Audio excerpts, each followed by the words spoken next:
नमस्कार साथियों, थंबनेल देखकर आप सबको पता लग ही गया होगा कि मैं आज किस विषय में बात करने जा रहा हूँ। हम सभी के जीवन का एक अनिवार्य सत्य प्रेम, जिनके बिना हमारा जीवन नाम मात्र को ही जीवन होता है, जिसके बिना सिर्फ हम सांसें लेते हैं पर जीवन को जी नहीं पाते। ओशो कहते हैं बिना प्यार के मनुष्य सिर्फ एक शरीर है। हम जानेंगे आज प्रेम के दर्शन को, फिलोसॉफी ऑफ लव, और इस प्रेम को किस तरह क्रांति से जोड़ा जा सकता है। और सिर्फ जोड़ा ही नहीं जा सकता, क्योंकि प्रेम ही क्रांति है, जोड़ने की कोई आवश्यकता ही नहीं, माफ करिएगा। जब आपको किसी से प्रेम हुआ हो, मैं उसी प्रेम की बात कर रहा हूं जिसे स्त्री और पुरुषों के आकर्षण का नाम दिया जाता है, तभी आपके अंदर एक क्रांति का जन्म होता है। एक साधारण सा लड़की, एक साधारण सा लड़का अगर अपने विपरीत लिंग के प्रेम में पड़ जाए तो वो स्वतः ही विद्रोही हो जाता है, दीवाना हो जाता है, पागल हो जाता है। कभी आपने सोचा है कि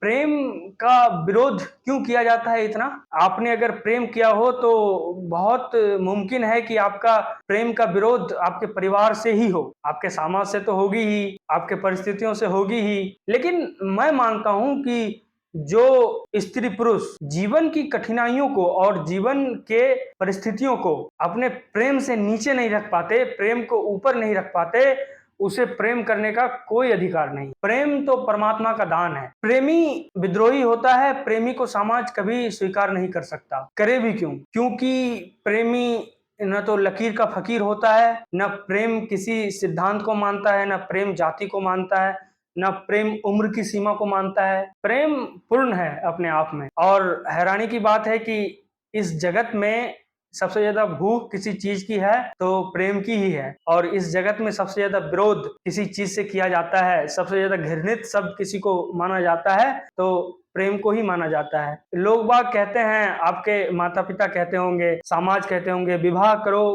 प्रेम मत करो। विवाह तो एक व्यवस्था है, विवाह एक नियोजन है जिसको हम बनाते हैं अपनी स्वार्थों के कारण, अपनी आर्थिक जरूरतें, अपनी शारीरिक जरूरतें, अपनी भावनात्मक जरूरतें, जिस भी प्रकार की जरूरत महसूस करते हैं उस पे हम एक रिश्ता बनाते हैं। पर प्रेम कभी न जरूरतों पे आधारित होता है, न प्रेम कोई व्यवस्था है। प्रेम एक रहस्य है, मिस्ट्री। जिन्होंने जाना वो कह नहीं सकते। अगर कह रहे हो, कोशिश भी कर रहे हो, चाहे कवि हो, उपन्यासकार हो, दार्शनिक हो, तो बहुत ही सीमित अर्थों में कह पाएंगे, क्योंकि शब्दों में वो सामर्थ्य नहीं है जो प्रेम को व्यक्त कर सके। प्रेम का अर्थ, प्रेम की परिभाषा नहीं दी जा सकती, क्योंकि प्रेम को जिया जा सकता है। और अब बात करते हैं कि प्रेम किस प्रकार क्रांति हो सकता है। आपने लैला मजनू का नाम सुना होगा, हीर रांझा का नाम सुना होगा, और भी ऐसे ऐसे छोटे मोटे उदाहरण जो इतने प्रसिद्ध न भी हुए हो, पर आपके जीवन में भी आपको मिला होगा कि प्रेमी किस तरह विद्रोह करता है। शाहरुख खान को आप जानते होंगे, बॉलीवुड के बादशाह।